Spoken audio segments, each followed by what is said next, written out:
السلام عليكم أعزائي ومرحبا بكم في قناة طبخ داليا.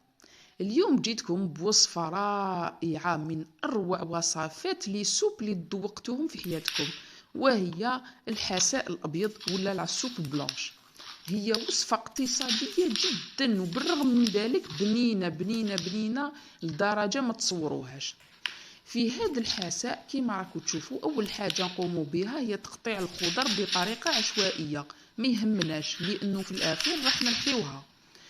كما راكم تشوفوا قطعت حبيبه بصل وكميه من البطاطا اللفت والبسباس، يعني ببساطه الخضر البيضاء الموسميه اللي راهي دوكا في الاسواق.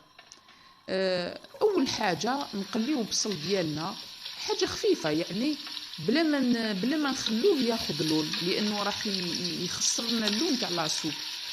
غير يدبال البصل ديالنا نمرقوه بالماء كما راكم تشوفوا، ونوصيكم ما تستعملوش كميه كبيره تاع الماء. في الاخير تقدروا تضيفوا الماء اذا جاتكم لاصوب عاقده. هنا راح نضيف ايضا مكعب تاع مرق دجاج، وهذا الشيء يبقى اختياري، اللي يحب يستغنى عليها ماشي مشكل، يقدر يستغنى على المكعب تاع مرق الدجاج. ونضيفوا طبعا الفلفل الاسود والملح.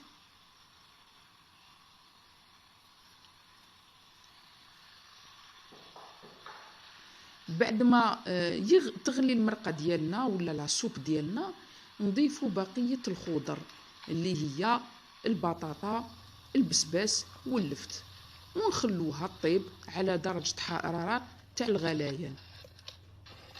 ونوصيكم كي طيبوا لي سوب ديالكم ما تخلوش الخضره تتحرحر، غير طيب هذيك هي، لانه قد ما تخلوها على النار قد ما تفقد النكهه ديالها.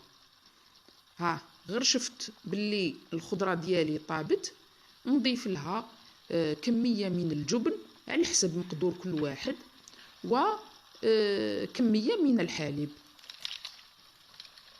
كما راكم تشوفوا، قطعه صغيره تاع جبن تكفي يعني، وكميه تاع الحليب. وبعد هذا نرحيو لاصوب ديالنا بالبغا ميكسور. شوفوا لا كونسيستونس تاعها شحال شابه، يعني كل القوام ديالها كل البنه ديالها رائعه. والحاجه اللي هايله فيها لاصوب انه الاطفال يدمنون عليها، يولوا يموتوا عليها، لانه بنينه صدقوني رائعه وسيتان ديليس بصحتكم.